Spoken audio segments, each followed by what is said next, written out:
ازيكم حبايبي، عاملين ايه؟ النهارده بالازايز دي هنعمل فكره تحفه هتعجبكم جدا وهتكون مفيده كمان. اول حاجه هناخد الجزء اللي تحت ده من الازازه وهقصه سواء بالكتر او بالمقص، وطبعا زي ما هعمل في دي هعمل في الازازه التانية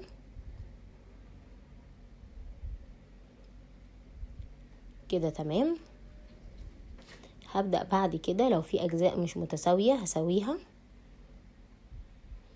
بالمقص.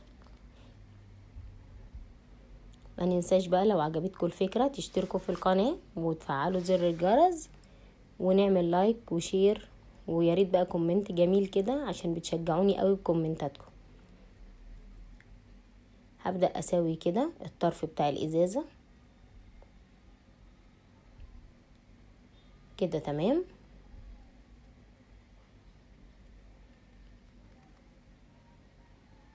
بعد كده بالكرتونة دي هبدأ ارسم شكل كده عشوائي، اي شكل يعجبنا ممكن نرسمه دايرة او مستطيل، مفيش مشكلة خالص. وهقصه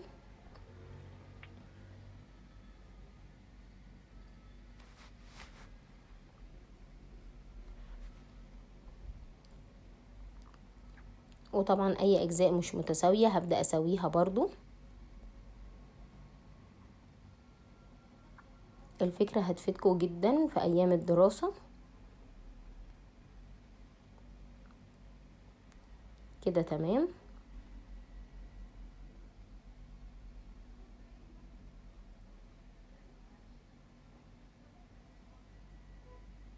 وبعد كده بعد ما سويتها بالشكل ده هبدأ اجيب فوم، لو عندي فوم جليتر او قماش مفيش مشكلة خالص، في نوعية الخامة اللي بنستخدمها اللي موجودة عندنا والمتوفر نستخدمه، مفيش مشكلة خالص. زي ما انتم شايفين اصلا الفوم يعني بواقي فوم عندي، مش فرخ فوم كامل ولا اي حاجة كده. تمام.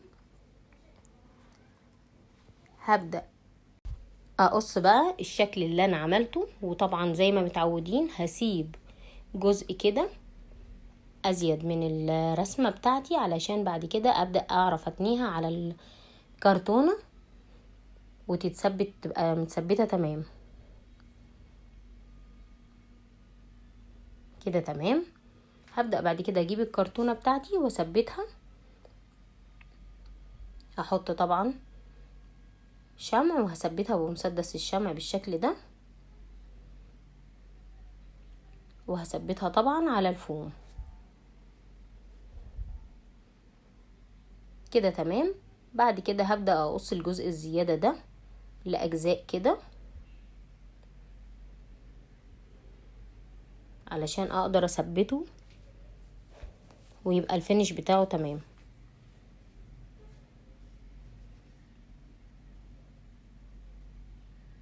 كده. تمام. بعد كده هبدأ اثبته طبعا بمسدس الشمع واتني كل جزء لجوه بالشكل ده.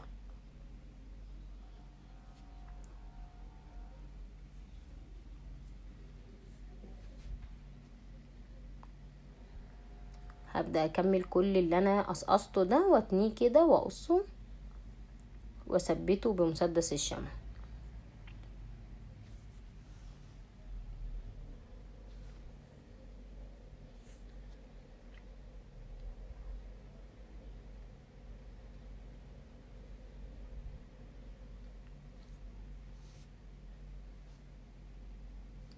افضل اعمل كده لحد ما اثبت كل الاجزاء.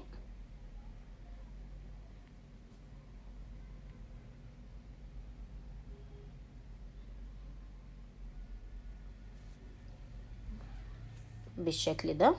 وطبعا وانا بثبت ابدا اشد كده الفوم عشان يكون من الناحيه التانية مشدود ومتثبت كويس، ما يفلتش مني وما يفكش بعد كده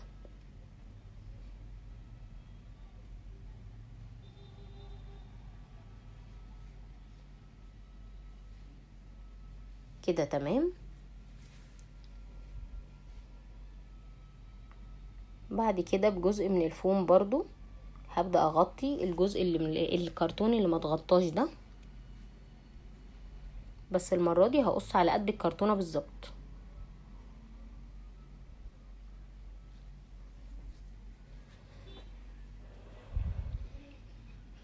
كده تمام.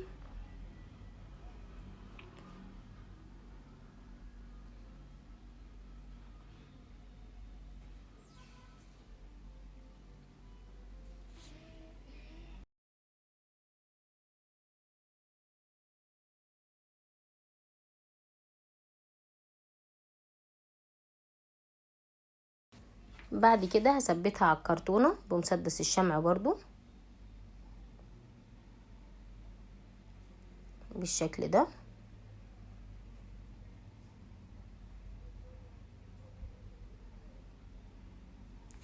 كده تمام. اي زيادات بقى اقدر اسويها بعد كده بالمقص، مفيش مشكلة، بس لازم اثبت الاول بحيث ان احنا بعد القص مش هينفع طبعا ان انا اضيف حاجة تانية يعني. كده تمام. ودي القاعدة بتاعت الشكل بتاعي. كده خلاص خلصت. اي اجزاء بس مش متثبتة هبدأ اثبتها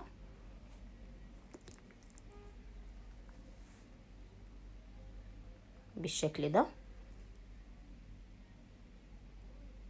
هبدأ بعد كده الازازتين اللي انا قصيتهم دول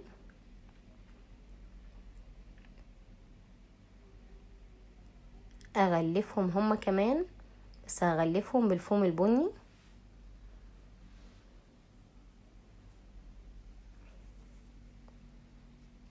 هاخد المقاس كده واقص، وبرضو اغلفهم بمسدس الشمع.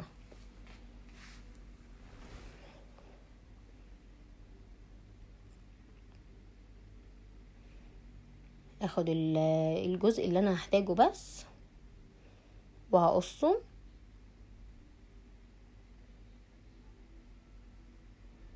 بالشكل ده.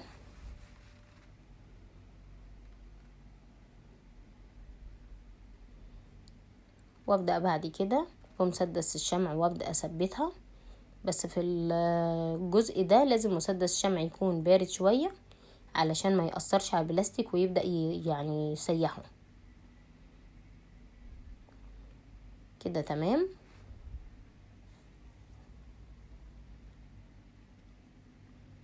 هبدأ كل جزء ابدأ احط عليه شمع عشان يتثبت كويس لحد الجزء اللي انا محتاجاه، وابدأ اقص الباقي. طبعا الجزء التاني ده انا هغلف بيه الازازة التانية.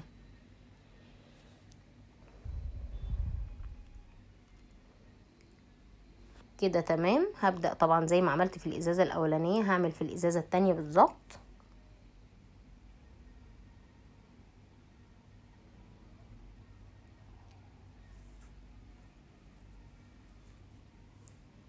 تمام كده. وطبعا الجزء الزيادة برضو هشيله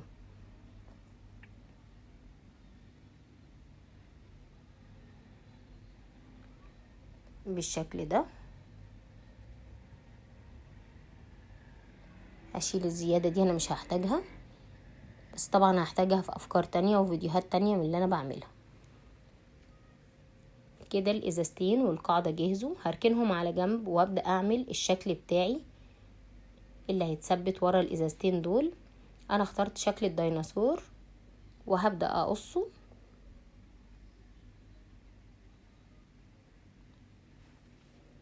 بالشكل ده.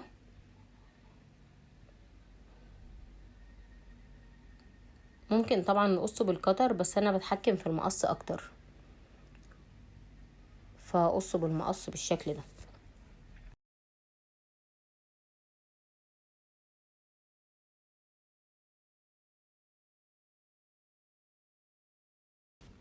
استخدمت القطر في الجزء ده عشان اقدر اخد الجزء بس اللي مرسوم منه في الكرتونة، ويبقى بالنسبة لي التحكم فيه اسهل.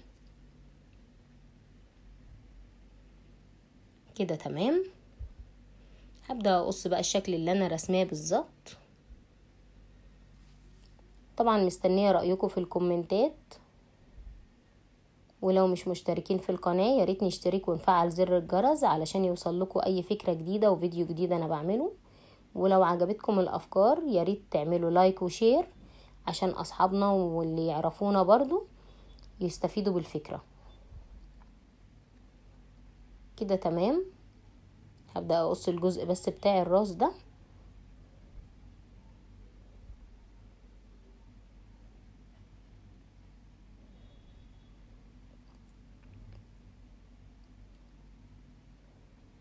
بس كده. الخطوة اللي بعد كده ان انا هبدأ اغلفها بالفوم، نفس اللون البني اللي انا عملت بيه الازازتين هبدأ اغلف بيه شكل الديناصور من الوش ومن الظهر كمان بالشكل ده. انا برسم بس الاول بحيث ان هو يعني اقدر اقصه يبقى بنفس الشكل. هبدأ اقص كده بقى زي ما احنا شايفين.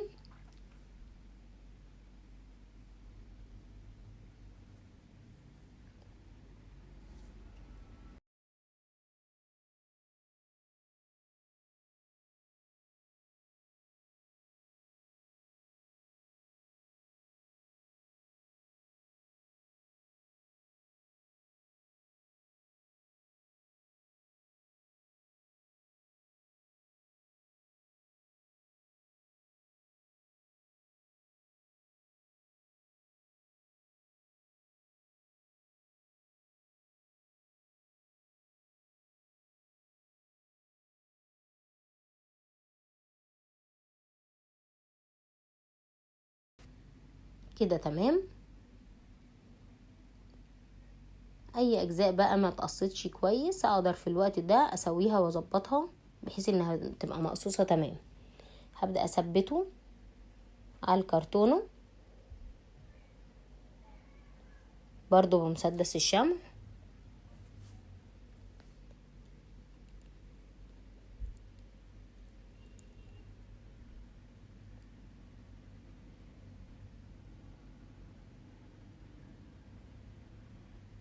وطبعا لازم مسدس الشمع يكون سخن بحيث ان هو ايه يعني يثبت معانا الحاجة كويس ما يفكش بسهولة كمان. كده تمام.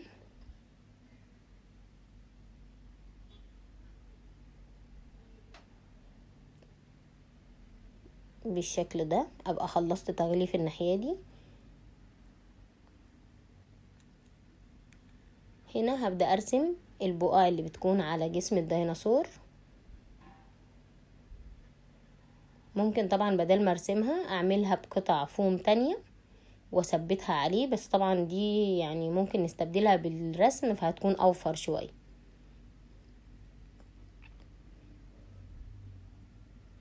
كده تمام. وهرسم برضو على جسم الديناصور نفسه نفس الفكرة.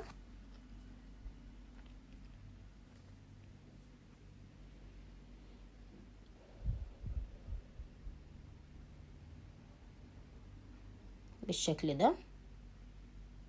وطبعا غلفت الناحية التانية برضو بالفوم وهبدأ ارسم عليها نفس الشكل بحيث ان الوش والظهر يكونوا نفس الشكل.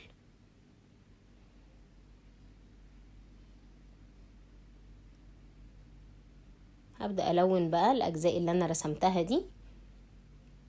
لو احنا طبعا حابين نستبدل الالوان دي بالوان تانية مفيش مشكلة خالص. وطبعا كل واحد بيكون على حسب الحاجات والخامات المتوفرة عنده بحيث ان احنا ما نروحش نشتري حاجة مخصوص، لا الحاجة اللي عندنا ممكن نأدي بيها الغرض ونستخدمها هي ويبقى اريح لنا واوفر يعني. بالشكل ده هبدأ انا خلاص كده لونت الاجزاء اللي انا رسمتها. وعندي العيون المتحركة دي ثبت عين في كل ناحية برضو ورسمت الفتحة بتاعة المناخير. وبعد كده ده كان عندي الفوم اللي هو بتاع اللي بيجي في التغليفات، رسمت بيه شكل الاسنان كده مثلثات. وهعمله ده السنان بتاعة الديناصور بتاعي.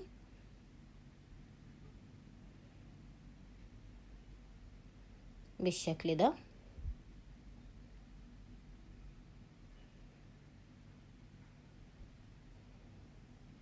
هبدأ اثبتها، اخد جزء واقصه واثبته بمسدس الشمع، ونخلي مسدس الشمع بارد شوية في الجزء ده لان هو الفوم ده بيسيح بسرعة جدا، لو الشمع سخن هيسيح.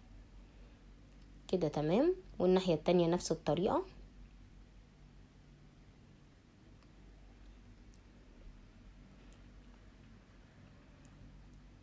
بالشكل ده.